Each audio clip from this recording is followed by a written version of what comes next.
Halo, Assalamualaikum warahmatullahi wabarakatuh.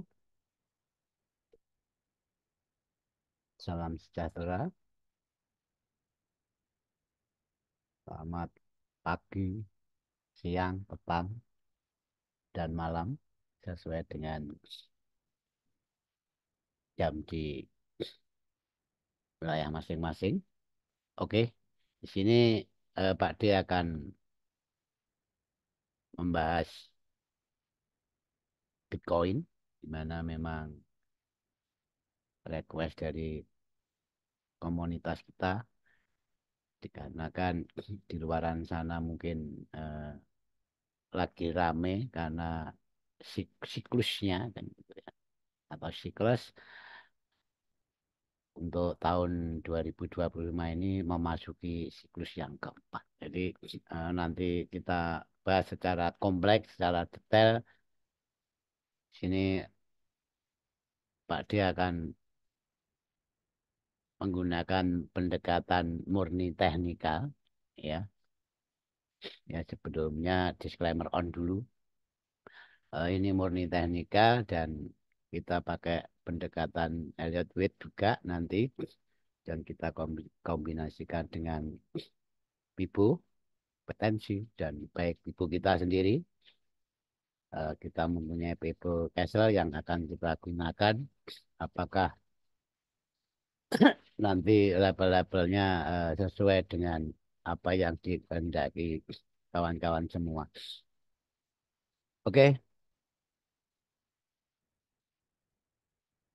dan sebelumnya kami Pak D sampaikan di sini ini kita peruntukkan lebih ke spot untuk market spot kawan-kawan. Jadi pay only dan tidak untuk derivatif. Ingat, tidak untuk derivatif karena ini tidak future. Maka nanti sebelum kita mulai, hmm, kita akan urai dulu. Jadi siklus Bitcoin itu sejak mulai di launching sekitar 2000 berapa ya, 9 atau 10 kalau saya nggak salah. Dan di situ siklus itu dimulai pada tahun 2013. Jadi mulai tahun 2013 itu sudah mulai ada likuiditas walaupun masih tingkatnya masih kecil dan sampai tahun 2017. Sedangkan di sini 4 tahunan ya kawan-kawan. Jadi untuk saat ini itu sudah memasuki 4 kali siklus. Siklus kedua dimulai pada tahun 2017 sampai 2021 ketepatan COVID kemarin ya dari 20 ini ketepatan COVID kemarin dan selanjutnya siklus yang ketiga 2022 sampai 2025 sini ya saat ini dan selanjutnya untuk siklus berikutnya 2025 ini sampai 2029.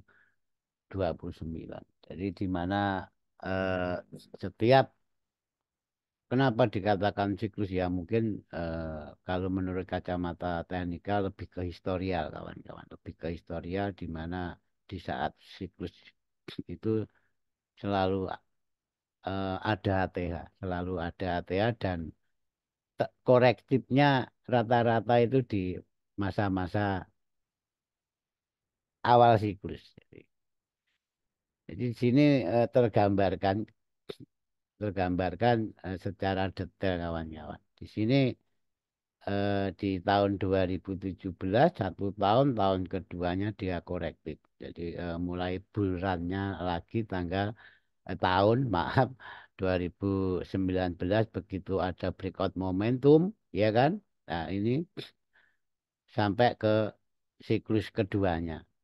Tepatnya di tahun 2021 di mana 1 tahun antara 2021 2022 2001 itu korektif walaupun membuat ATH lagi harga itu dibanting ke bawah dan ingat secara teknikalnya bantingannya juga enak banget ini duduknya oke ya kalau yang sudah belajar teknikal basic pun ini paham oh bantingannya kan gitu. Nanti kita ukur ini berapa persen sih kan gitu.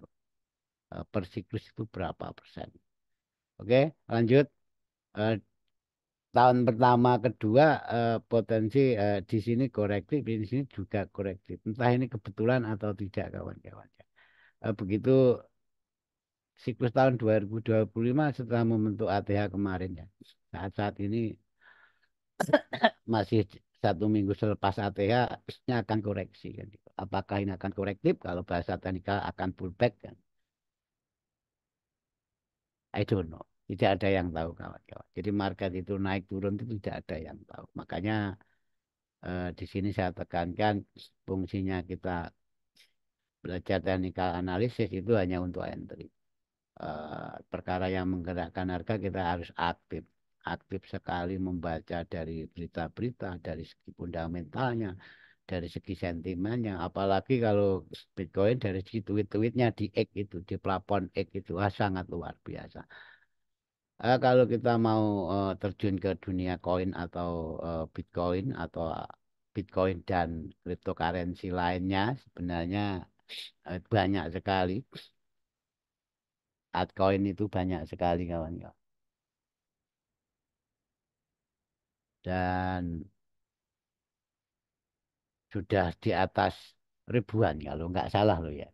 Oke, itu nggak begitu kita amati, kita fokus saja di sini, kita fokus saja di sini dan sebagai pembukaan ini saya sampaikan kalau siklus Bitcoin itu ya dari siklus Bitcoin ini jadi begitu siklus korektif dan ini siklus korektif habis siklus awal siklus pada tahun pertama dan kedua selalu ada korektif.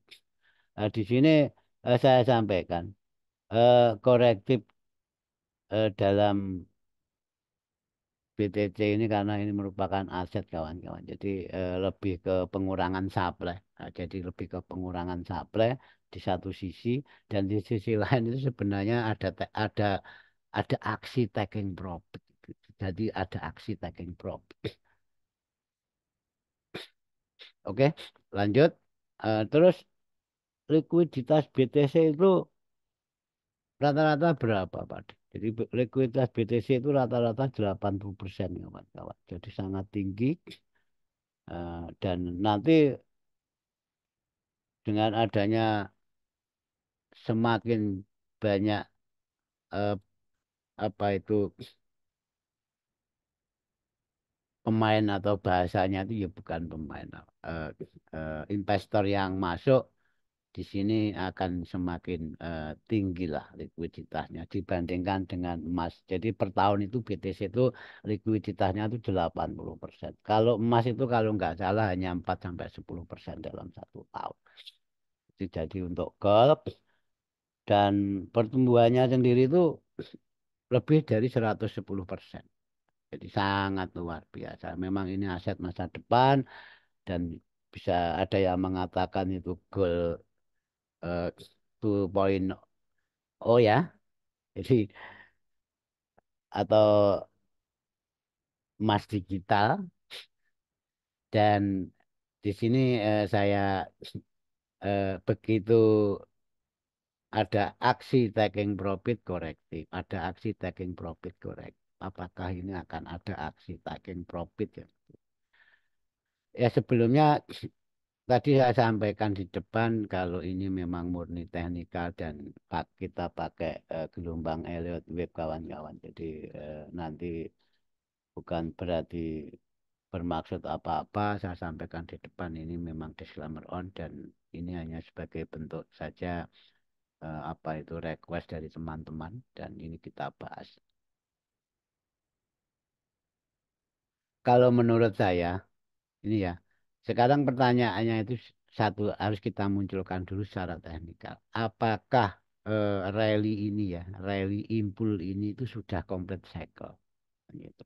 Jadi pertama untuk menentukan kita itu bisa menandai sebuah wave itu sebenarnya cycle-nya itu harus kita pegang. Kalau sudah complete cycle, berarti wave itu sudah bisa kita tandai. Dalam konteks tertentu itu untuk langkah awal untuk menganalisa ke depannya. Jadi kita nanti sudah mempunyai rule secara outlook karena ini sangat panjang sekali kawan-kawan. Karena diprediksi dengan dari 21 juta koin itu baru 18 juta itu yang sudah di mining atau ditambang. Dan ada analis yang mengatakan kalau 2000 di tahun 2040 nanti mining itu mendekati di angka 21 juta dan potensi habis di mining itu 2140. Ada pertanyaan, apakah suplai BTC itu akan turun setelah habis di mining, Pak D? Enggak. Jadi BTC itu akan selalu ada supply-nya walaupun sudah habis di mining. Dari mana itu? Dari apa itu apa aksi transaksi jual beli. Dari aksi transaksi jual beli itu jadi likuiditas masih sangat luar biasa. Oke, itu openingnya kawan-kawan. Eh, Sekarang seperti yang saya sampaikan tadi, kita akan pendekatannya pakai teknikal ini secara monthly ya. Ini dari saya monthly kita pegang dulu sampai siklus keempat, sampai siklus keempat yang diproyeksikan tahun 2029 sampai 30. Kita langsung turun ke TF weekly. Yes ya. Oke. Eh, di sini di saat kita akan menentukan complete cycle itu pertama lihat dulu dari gelombangnya itu baik dari sisi impul korektifnya ataupun dari apa itu dari segi targetnya. Saya sering menyampaikan dan ini sudah di beberapa tempat saya gunakan kawan-kawan dan ini bukan rahasia umum. Jadi kita tahu ya, ini coba dengan adanya sebuah korektif, apakah ini ABC, apakah ini memang betul-betul di web 3 kan gitu. Kan biasanya korektif yang berpola atau berpattern itu selalu di web 3. Kalau dari segi Elliott wave dan sekarang sini ada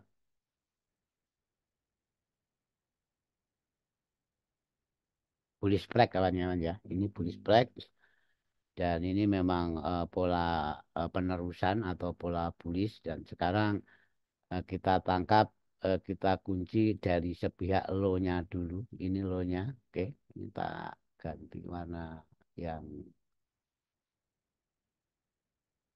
oke.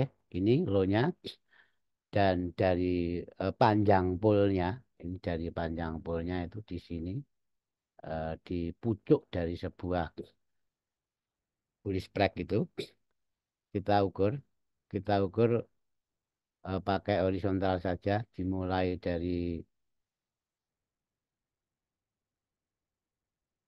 swing low-nya sampai swing hack-nya di mana swing hack itu adalah titik tertinggi dari bullish pennant tersebut. Oke, di sini dan mungkin ini tak kasih warna yellow.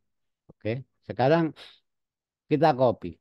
Kita copy panjang pull ini kita copy dari titik terendah dari pull. Yang ini tadi titik tertinggi dari pull, ini titik terendah dari pullnya. Oke, kita persisikan karena ini berhubungan dengan level. Kita harus sangat presisi kawan-kawan. Oke, sekarang kita copy, kita copy. Oke, nah, sekarang sepihak dari copy pull dari sebuah flag atau bullish flag tepatnya di situ menyatakan kalau ini impul ini sudah complete cycle. Complete cycle itu artinya sudah sampai di web 5 dalam skala impul. Berarti ada potensi apa? Ya, ada potensi korektif. Ada potensi korektif dan nanti kita tentukan toleransi korektifnya di mana. Jadi kita akan ambil bagian di banyak level kawan-kawan ya. Jadi ambil bagian di banyak level karena ini by spot jadi kita nggak hanya terfokus seperti market yang derivatif. Oke, lanjut. Kalau ini sudah, berarti kita bisa katakan kalau ini sudah komplit cycle. Otomatis dengan sendirinya kita bisa menggambar wave-nya atau menandai level-level wave-nya. Oke ya, itu di ini step by step-nya kita diberi waktu yang agak lumayan panjang. Panjang Pak D, kan. Silahkan. Ya, sak panjang-panjangnya kan ya. Minimal kita tetap lock apa yang durasinya supaya nanti penjelasan kita itu bisa terakomodir semua dan kawan-kawan bisa paham. Ini web 2-nya. Saya agak peluang. Oke. Dan ini web 3. Lanjut.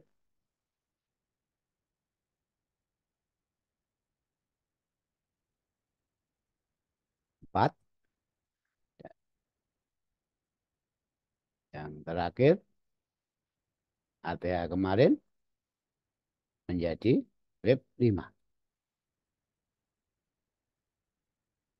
Yes. Eh, dengan kita tandai gelombang baik impuls sama korektifnya jelas dari sudut pandang Elliott wave ini sudah complete cycle. Jadi wave 5 itu adalah sudah complete cycle. Apalagi kita sudah copy pull dari gerakan bullish break ini sudah sampai ke target. Oke, sampai di sini eh, teman-teman harus paham dan nanti tolong diganti labelnya ke plafonnya masing-masing disesuaikan sesuai dengan exchange-nya atau brokernya. Oke, lanjut. Apa yang akan kita lakukan, Mbak Di, setelah harga itu complete cycle gitu, secara Elliott wave? Berarti di sini otomatis kita itu harus memproyeksikan kemana targetnya nanti di saat Bitcoin ini akan bullrun meneruskan tren besarnya dan di mana nanti apa itu posisi-posisi sebagai level korektifnya atau pullbacknya. Pullback dalam tidak ada yang tahu. Tapi kalau hanya bicara sepihak dari sejarah kawan-kawan, bicara sepihak dari sejarah, ingat korektif korektif yang pada periode apa itu siklus kedua. Ini ya, saya gambarkan di sini. Ini low-nya, ini high-nya kawan-kawan. Swing low, swing high, ini berapa persen? Coba kita tarik aja di sini. Ini korektifnya di atas 78, 78%. Sedangkan korektif pada saat apa itu siklus pertamanya di sini ini 83%, sangat dalam. Nah, mungkin kita bisa tarik ke Pibo aja bagi yang eh, belum bisa menggunakan volume ukur secara persentase tadi. Di sini tepat di level Pibo 78,6%. Itu 78,6% kawan-kawan. Ini korektif pada siklus 2 dan itu terjadi pada tahun pertama dan tahun kedua. Oke. Dan misalkan langsung kita runtut ke siklus terakhir ini dari swing ini ke sini. Ini sudah korektif di level 38,2%, kawan.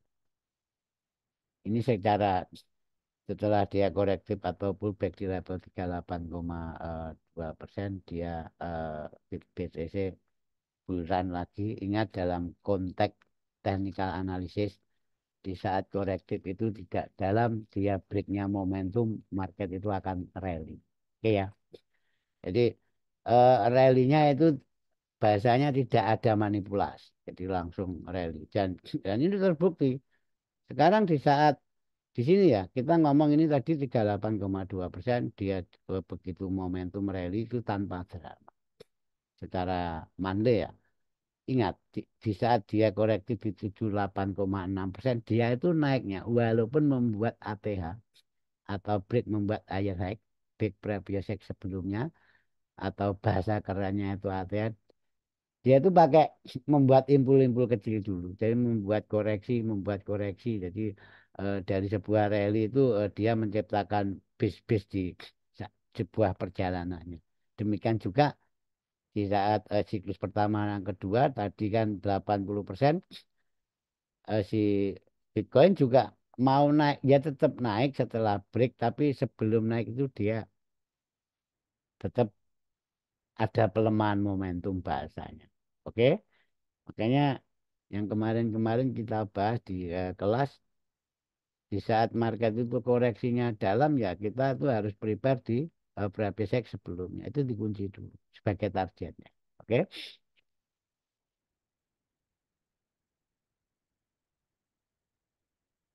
Nanti baru kita mainkan apa yang namanya money manager.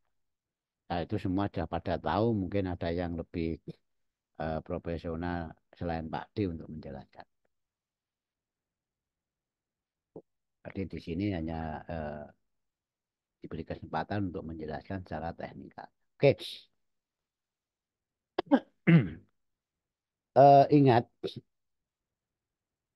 ini bukan bermaksud apa-apa. Jadi dalam arti tertentu kalau kita ngomong ini dikatakan impul ya kawan-kawan. Ini dikatakan impul, oke, korektif dan impul lagi. Bahkan kalau menurut saya dari basic yang saya pelajari, ini juga bisa dikatakan impul. Bahkan dalam sebuah gelombang swing atau impul yang bagus itu swing yang ada gelombang minornya. Jadi ingat, jadi ini lagi-lagi bukan kita nakut-nakuti enggak, tapi nanti kita kunci level maksimal korektifnya mana. Bahkan misalkan ada potensi crash BTC itu levelnya mana Pak D. Kita harus wait and see, kita harus berhenti serok menunggu. Nanti kita bahas di TF Daily. Itu ya. Sekarang tak cuplek saja, saya sepil saja dulu. Oke, kalau di sini memang korektif 38,2. Tapi kalau nanti kita asumsikan ke atas itu, seperti dalam textbook, kalau sebuah swing itu memang yang bagus itu ada swing minornya di dalam perjalanannya. Ingat, oke, level 78,6 itu di sini ya, Pak. Jadi memang benar, dan di sini juga level 61,8 ini level yang paling toleransi koreksi itu di 50.000. Makanya ada banyak para analis-analis khususnya BTC itu ya, ini bukan versinya Pak Dilo ya, ada yang mengatakan koreksinya nanti bisa di 50.000 gitu. Tapi kita sebagai technical analisis, mereka bilang mungkin dari faktor fundamental atau faktor apa yang memang ada instrumen di dalam sebuah BTC. Sebenarnya Pak D sendiri juga banyak instrumen, tapi yang jelas di sini eh, kita hanya akan bahas sepihak technical analisisnya pakai pendekatan Elliott. Nah, gitu. Sebenarnya kita mempunyai pendekatan volume, pendekatan data-data of interest, ada pendekatan lewat data-data sentimen daily ring-nya kan, ada, semua ada. Tapi kita pakai ini aja sudah lebih dari cukup kalau untuk outlook ke depan, untuk menghadapi siklus sampai tahun 2029. Ya semoga kita diberi rezeki dan semoga kita nanti diberi apa level yang tepat untuk beli. Oke, lanjut kita ke weekly lagi. Oke. Dan sekarang kita proyeksikan dulu. Kita proyeksikan dulu gimana cara memproyeksikan ya, karena di sini jelas kita pakai Elliott Wave dan kita pakai Pipo. Sekarang yang penting dua arah kita kunci dulu. Pertama, kita kita kunci atau kita cari probabilitas atau potensi BTC ke depannya untuk siklus keempat ini target kenaikan. Di mana sih targetnya kan gitu. Ini pelan-pelan karena ini berhubungan dengan level kawan-kawan. Jadi ya, apa itu walaupun second pit itu tetap saya perhitungkan. Oke.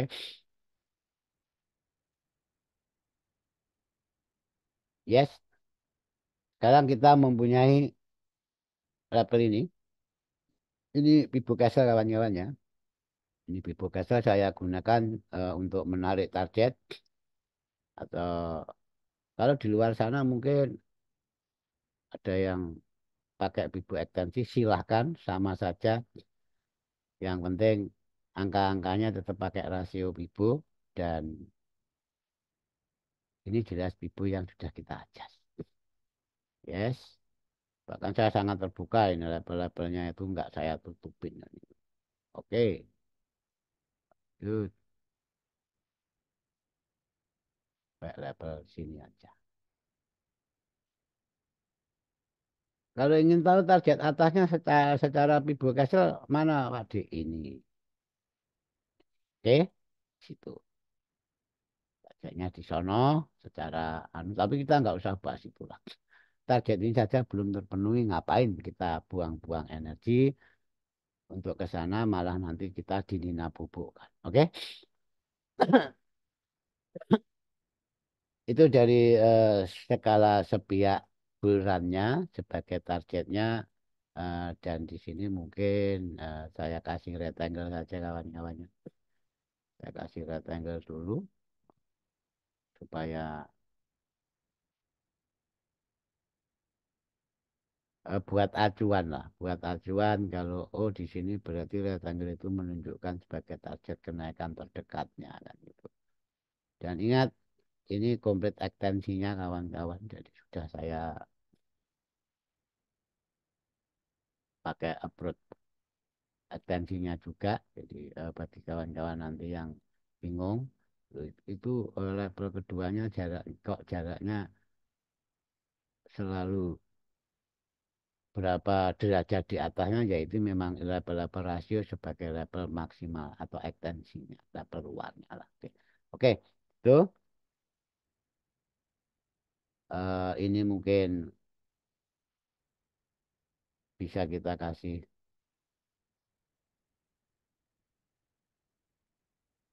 target itu aja ya, nggak usah target dua, nggak usah target tiga, pokoknya yang situ itu target kenaikan. Hmm, Sampai yang sini aja, walaupun kita punya level di atasnya, tapi kita bahas nanti di lain kesempatan kalau Pak Di diberi waktu lagi. Oke,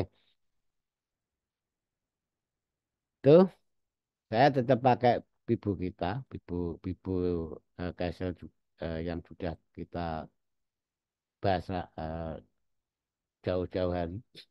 Sekarang kita cari potensi ke korektifnya, kawan.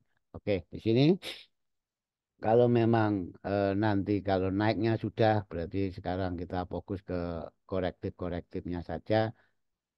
Kita kunci saja level-level pentingnya. Oke, di sini, yes. Atau mungkin tak kasih yang putus-putus saja, biar kita nggak begitu banyak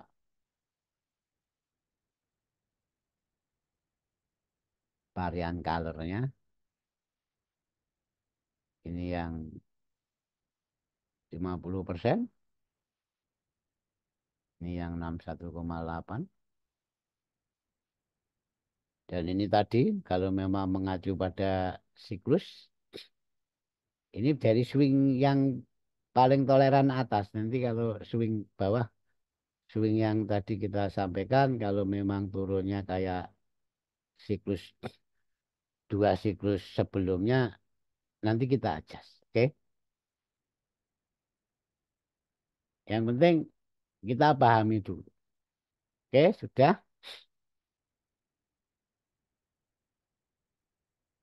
Kalau sudah, kita lebih ke top down analisis, kita langsung pergi saja ke daily untuk apa yang jelas untuk mengakomodir semua label-label yang sudah kita tandai. Apakah di situ label-label ini itu didukung dari segi supply and demand secara technical analysis yang jelas sebaik label apapun kalau memang itu nggak didukung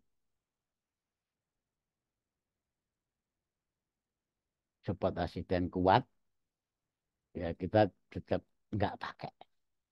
Itu sudah kesepakatan otomatis apalagi yang sudah kenal saya lama. Oke, di sini sudah dan sebelumnya kita kunci dulu yang namanya ruang-ruang konsolidasi terdekatnya. Mana sih ruang konsolidasi terdekatnya?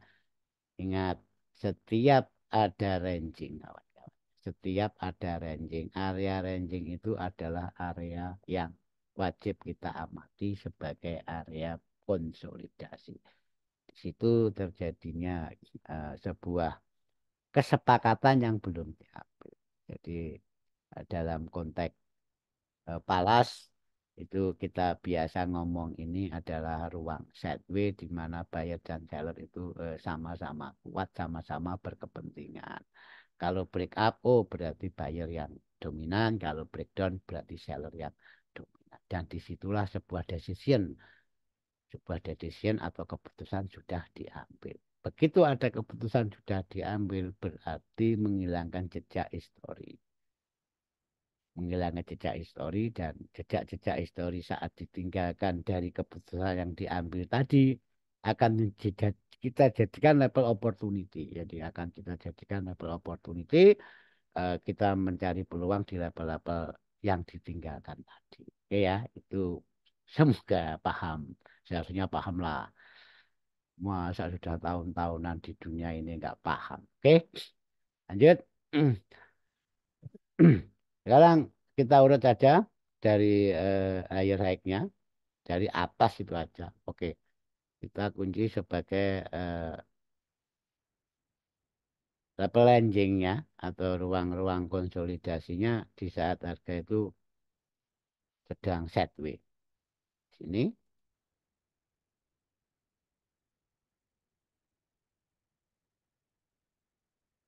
kita panjang ke kanan saja dan yang ini saya tertarik di sini ya. Dan ini sangat sangat subjektif kawan-kawan. Jadi mungkin mohon toleransinya ini sangat subjektif. Yang jelas alasan saya di sini saya kunci itu belum ada close body di atas atau di bawah level yang saya tandai level-level ranking ini. Ya. Semoga paham ya. Jadi ini masih terjadi rejeksi. TTA kemarin juga rejeksi. Bahkan higher low-nya juga rejeksi. Lower low-nya pun juga rejeksi. Oke ya. Itu fake sepakat kalau level tersebut merupakan level ranging. Oke, sekarang lanjut untuk level ranging yang ini. Oke, mungkin kita lebih ke weekly saja. Nah, enak ke weekly kawan-kawan. Ini sama entah dari skala TF manapun selama itu nyata terlihat oleh kasat mata kita pakai nggak apa-apa. Oke ya, kita pakai nggak apa-apa. Nanti baru kita persisikan di daily. Oke, ini baru kita persisikan di daily-nya. Oke, ya. Sama kan kawan-kawan ya? Sama. Maka di sini perlu sebenarnya walaupun ini memang apa itu lebih substansinya lebih eh, ke masing-masing atau personal atau subjektif, tapi kalau nanti kita samakan persepsi, ini akan menjadi konsensus di mana ini memang label itu kita sepakati bersama. Kalau ini menjadi label penting, oke, tak kasih toleransi di sini aja, nggak apa-apa. Hmm. Oke, lanjut. Sekarang baru tadi kita aplikasikan label-label Bibo apakah memang di dalam sebuah chart daily-nya itu didukung oleh zona-zona supply and demand di mana memang kita itu lebih ke supply and demand kawan-kawan. Oke, di sini kebetulan di level 61,8. Ya, level 61,8-nya kita pakai ini diamond, sip, yes. Kita tarik sampai tahun 2026 karena 2 tahun kan, 25, 26, 27. Ya kita pakai yang tahun pertama dulu. Level kedua, level kedua eh, dengan melihat pola ini ya dari structure ini higher high, higher low, higher high, higher low, konsolidasi otomatis kita mempunyai supply diamond di sini. Maaf, is ngomongnya wis ora karu-karuan ya Pak. Capek. Diamond bahkan ini bisa kita katakan sebagai diamond terakhir ya. Diamond terakhir dari swing swing tersebut. Ingat ya, dari sepihak swing yang dimulai dari momentum break yang diciptakan dari pola bullish flag tadi. Oke, semoga paham ya. Itu kita nggak akan eh, pakai yang itu karena kan yang 50 yang 32 nggak kita pakai. Kenapa? Alasannya yang jelas nanti saya jelaskan karena ini tadi pakai pendekatan Elliott Wave, ya kan? Jadi kalau kawan-kawan nanti juga fokus di situ nggak apa-apa, tapi kalau ngomong sejarah rata-rata korektifnya itu kan tadi sudah dibahas di depan. Oke? Ya kita hanya prepare saja untuk antisipasi harga yang paling ideal. Oke, di situ terus kita mengamati lagi level-level secara indecision. Jadi indecision skala weekly atau bulanan. Jadi ini nanti akan kita gunakan. Ini kita akan gunakan di saat market itu membuat air high atau sudah membuat ATH. Jadi saya akan fokus ke level ini mungkin dengan level bawahnya di sini.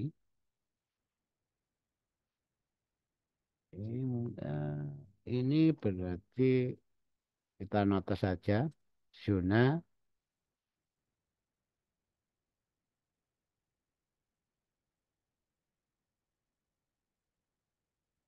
price zona B itu aja ya kawan-kawan ya. Zona B price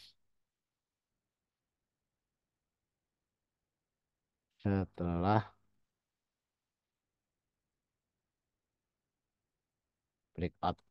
Oke, setelah breakout atau membuat ATH atau pokoknya break ini membuat air high gitu aja. Oke. Secara daily paling tidak kita sudah mempunyai gambaran. Oke, paling tidak outlooknya kita sudah mempunyai gambaran. Sekarang kita naikkan ke weekly lagi. Saya khususnya ini kawan-kawannya, saya itu sangat itu ya, sangat tertarik dengan level-level open. Jadi kemana? Jadi di sini saya jelaskan di atas itu yang harga 97.750 itu merupakan open tahun 2020. Sedangkan yang di bawah ini kita sepil yang penting-penting saja, yang tahun-tahun bawahnya enggak. Jadi harga open close 2022 dan 2024 ini ada yang unik kalau menurut saya. Menurut saya berarti buy technical dong. Menurut technical kalau kita jeli, kawan-kawan coba ini ya di sini di tahun 2023. Jadi harga close-nya karena ini bearish ya, ini bearish. Jadi candle bearish atau close tahun 2022 Januari itu sama dengan candle open atau harga opennya 2024. Jadi why not? Ada apa ini? Kenapa tidak? Kenapa tidak kita pantau? Ini real kan? Oke? Ini real. Bahkan kalau kita ngomong pentingnya level ini apa? Coba kita runtut saja. Kita tadi sepil hanya 2 tahun. Jadi dari close 2022 dan open 2024. Begitu di sini ada konsolidasi, di sini menjadi harga close, di sini rejeksi, di sini rejeksi, dan ini begitu momentum dia rejeksi lagi, bahkan di sini juga terjadi sebuah rejeksi berkali-kali. Ini tidak bisa kita pungkiri kalau itu level penting dari support asisten skala weekly. Oke, maka entah referensinya apa di luaran sana ada yang mengatakan kalau nanti akan terjadi crash ke sana ke 40-an 45.500 ada yang 50.000 itu tapi bukan versi saya ya. Dan ini jelas kita melihat dari segi kacamata teknikal dengan pendekatan Harvard memang di level-level tersebut ada sesuatu yang layak kita perhatikan. Oke. Jadi nanti eh, kita akan berkontribusi di market itu betul-betul akan mencari harga-harga yang ideal.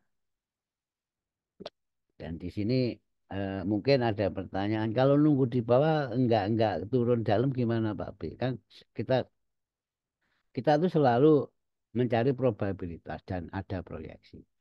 Jadi di saat harga nanti tidak turun dalam apa tindakan? Di saat harga turun dalam kita nunggu di mana? Saat turunnya terlalu dalam kita dalam arti kita berhenti serok. Kita berhenti serok di mana? Nunggu dulu market sehat. Ini ada juga level yang saya tandai sebagai key level 70.200-an di sini. Nanti market nanti akan sehat di saat koreksi dalam harus Burken ini, harus breakout ini. Nah, di saat turunnya itu sudah di batas toleransi, berarti kita nunggu dulu kalau mau. Nunggu dulu kalau mau beli, syukur-syukur dapat di bawah ini. Oke, mungkin kita tandai dulu aja di sini. Ini kita tandai dulu, kita turunkan TR supaya presisi ya kawan-kawan. Oke, kita tandai supply and demand-nya dulu. Kita mendapati sip. Sip. Oke.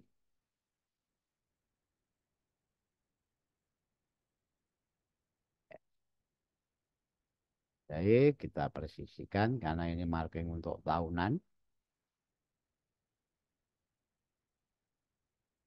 Oke. Next, sekarang baru kita bicara proyeksi. Sip. Kalau bicara koreksi, otomatis berhubungan dengan target dong. Kalau naik, kalau turunnya berhubungan dengan koreksi atau pullback. Kita munculkan ini di TFT.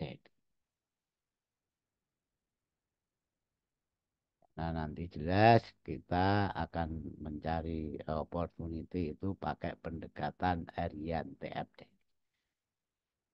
Oke. Langkah selanjutnya apa? Ayo, ya, nanti kita bahas kalau di saat offline ya. Ini memang online jadi ini sepihak dari Pak D. Oke,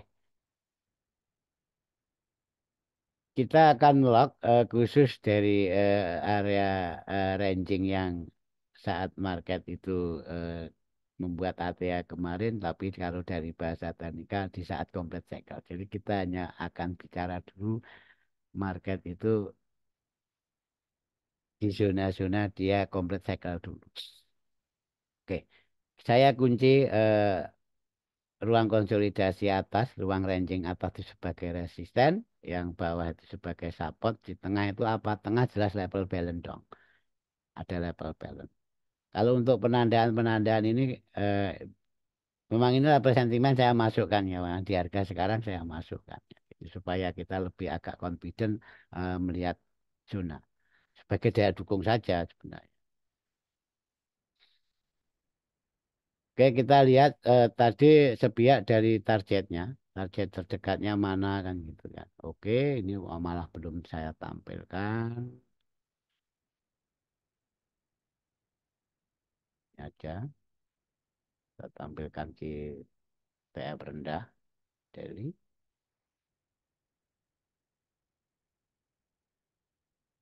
Yes.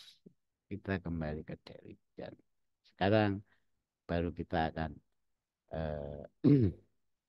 mulai mulai memproyeksikan dan mulai akan mencari opportunity dan dengan apa, melihat predikat-predikat dari level-level yang sudah kita tandai tadi. Oke, pertama tetap saya akan proyeksikan saat market ini nanti membuat ATH atau breakout, jelas target paling awalnya di sini.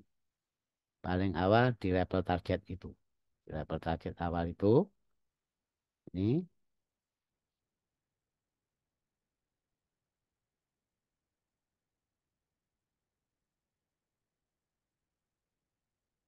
lanjut.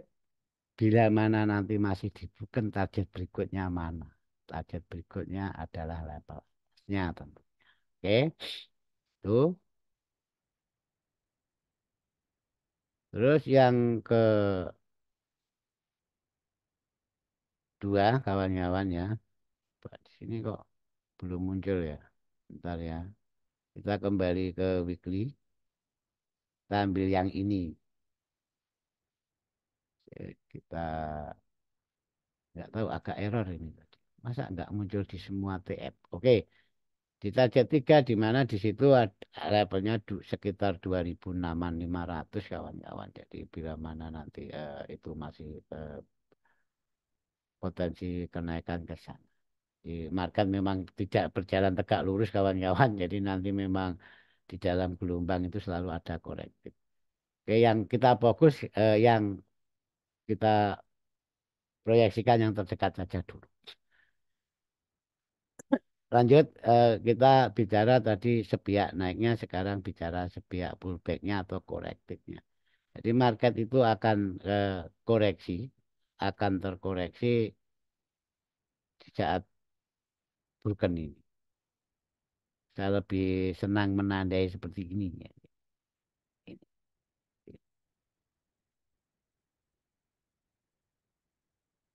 Sebenarnya bisa ditandai di sini, tapi kalau SOP saya, saat harga di dalam ruang ranging kita itu wait and see.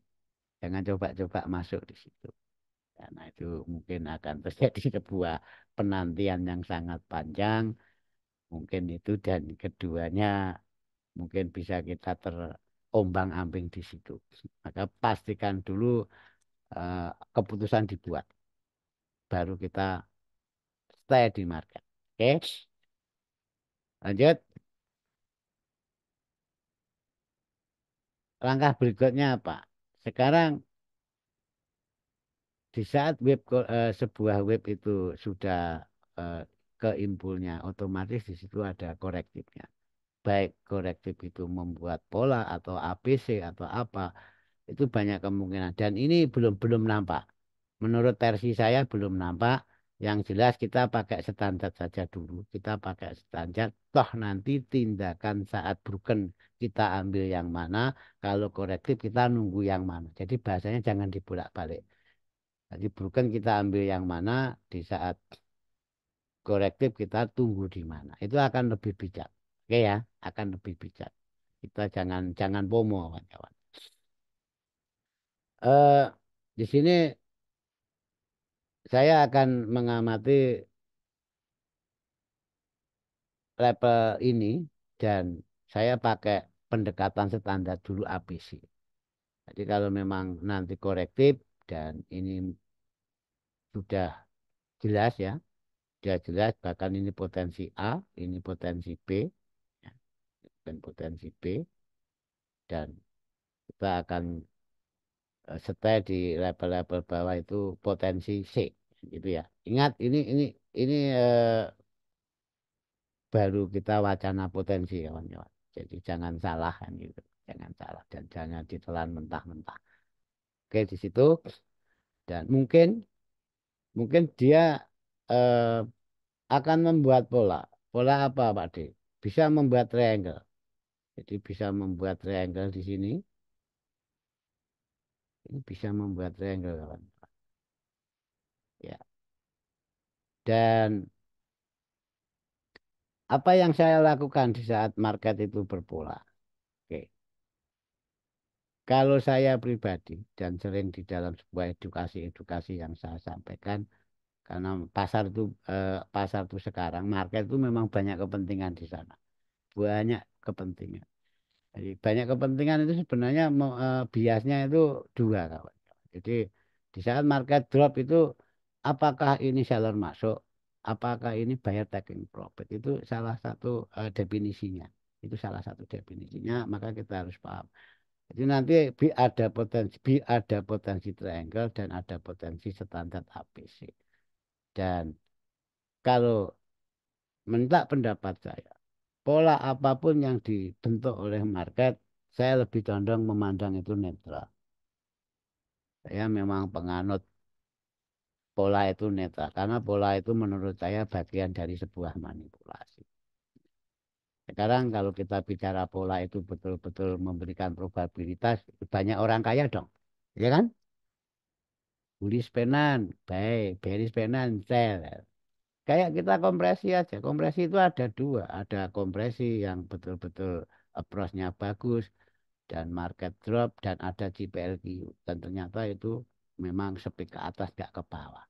Maka saya selalu menyarankan atau saya pribadi itu selalu pakai pendekatan setiap market berpola saya itu wait and see dan saya hanya berpikir kalau ini netral. Jadi pola itu lebih ke ruang manipulatif.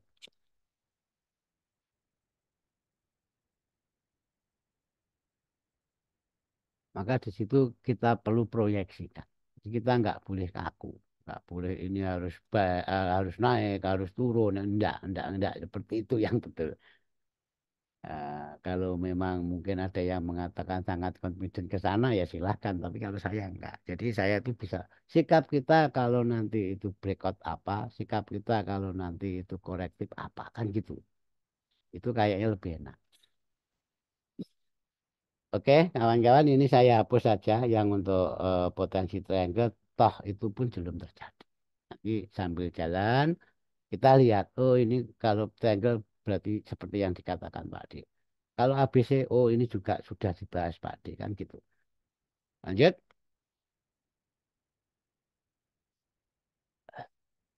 kita langsung menentukan. Jadi tadi saya bahas, saya tertarik di level bawah dengan histori yang sangat luar biasa tadi. Ini tidak nakut-nakuti.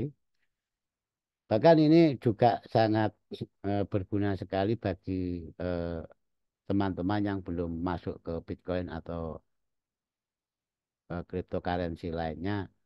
Momen 2025 itu sangat bagus. Makanya ini juga berguna bagi yang bukan pemula ya, bagi benar-benar yang belum masuk. Kayak mungkin pelaku saham yang dulu belum investasi uang di kripto dan mungkin mengatakan ini Bitcoin sudah terlalu mahal ya. Makanya kita tunggu, ya. Kita cari, kita akan berpartisipasi di saat harga itu betul-betul ideal.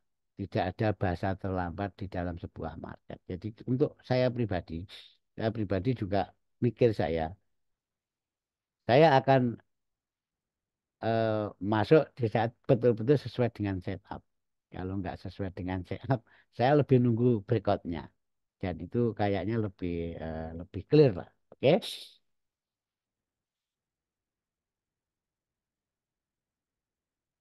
Naik menggarisbawahi antara ABC dan pola entah itu triangle, entah itu apa itu pola-pola lain, bahkan saya sampai lupa. Kenapa? Nggak perlu diingat-ingat pola itu, karena pola itu hanya saya anggap netral semua. Oke,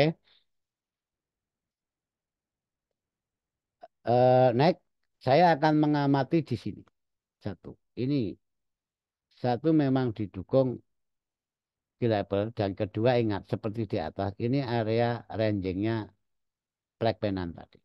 Oke ya. Ini area rangingnya flag penan di mana sabotasinya menjadi level-level penting dan saya akan mengamati dua level ini. Cukup satu panah saja atau dua panah ini lebih lebih anu. Udah dua panah ini. Oke. Situ. Ini untuk opsi pullback atau korektif. Berarti saya akan stay di dua level itu. Sekarang tetap targetnya sama. Yang namanya market spot itu targetnya ke sana kan, nggak seperti derivatif. Itu naik yang atas bawah sudah, nanti yang sekarang yang atas. Kalau opportunity peluang-peluang tadi sudah kita tarik retracementnya pakai Bibo Castle hanya di dua level ini. Kita nggak ambil yang 50%, nggak ambil. Kita nggak ambil yang 50%. Bahkan kita nggak akan masuk lagi di saat dapat di bawah di 50%. Saya nunggu market itu sehat. Sehatnya apa Pak D? Sehatnya jelas di atas level tahunan 2025. Kalau di bawah sehatnya di atas di level 70.200. Oke, sekarang opsi kalau market itu breakout. Kita bahas dulu. Dan levelnya mana. Ingat ini jangan gagal paham kawan-kawannya. Jadi nanti untuk tanda-tanda yang saya kasih panah ini betul betul fungsinya itu beda. Fungsinya beda. Oke, di sini saya tuh berharap atau menunggu level zona buy ini ya setelah breakout. Sekarang pertanyaannya, kalau di kiri memang tidak ada sejarah, rata-rata spot itu nggak ada sejarah kirinya, karena selalu membuat ATH. Pak kita lakukan penarikan saja, pakai pibu saya, pibu Castle. Oke. Oke, di sini kita kunci itu. Yang jelas di sini saya mempunyai level ini. Saya kunci ini aja. Saya kunci ini saja sebagai level jenuhnya. Nah, sebagai level jenuhnya. Atau dalam bahasa ini jadi ini peluang atau peluang dari harga sebagai target terdekat saat harga itu membuat ATH. Ini ya.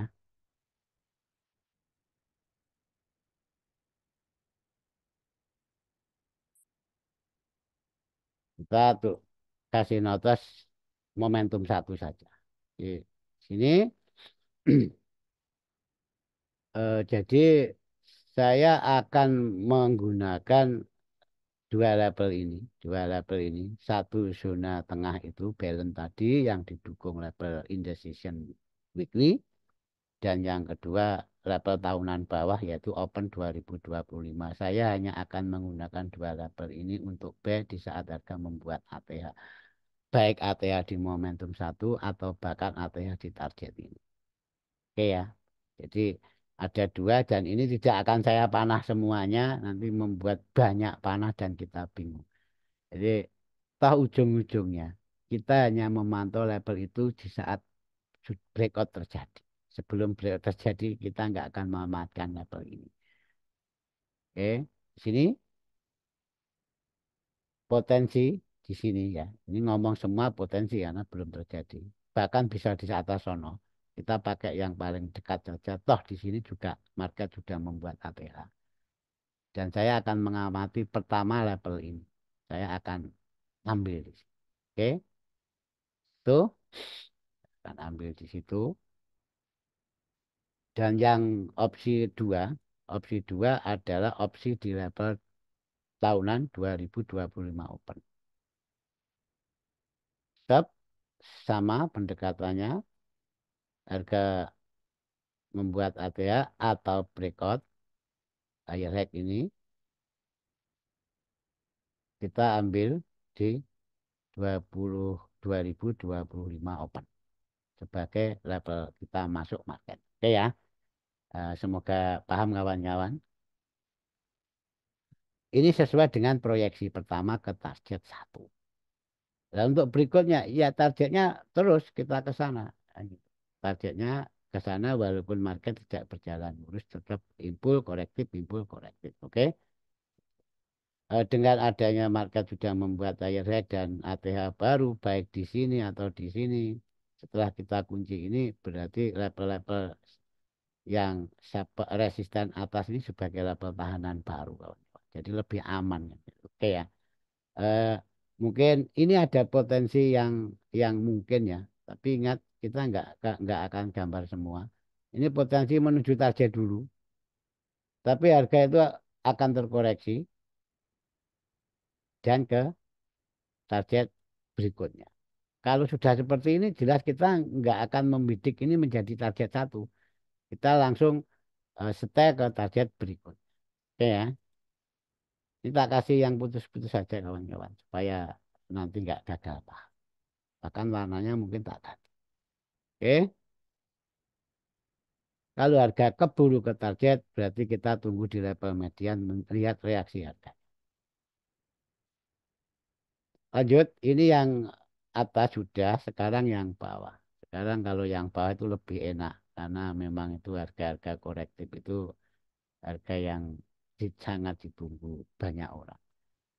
Yang jelas, sebaik-baiknya level kalau nggak ditunjang support resisten kuat, kita akan lewati, kita akan skip lah. Oke. Pertama saya akan sini level ranging ini satu. Ingat ya, banyak ornamen di sini. Satu diamond. Diamond itu diciptakan dari apa? Dari resisten ranging. Dari resisten ranging bullish break tadi dan dari key level. Ingat, key level ini sebenarnya support resisten weekly. Dan di sini terjadi keseimbangan dan ini dibuktikan dengan adanya flag terjadi di zona di level tersebut. Oke, saya akan ambil ini otomatis target berjenjang. Kalau market turun otomatis di sini dulu. Ya, setelah sampai sini baru ke atasnya. Monggo nek menyikapi silahkan kawan-kawan dari Sabang sampai Merauke. Monggo nek menyikapi yang jelas seperti itu. Nanti perkara eksekusinya jelas itu urusan Anda masing-masing. Sini saya hanya memaparkan sesuai dengan pendekatan Elliott Wave.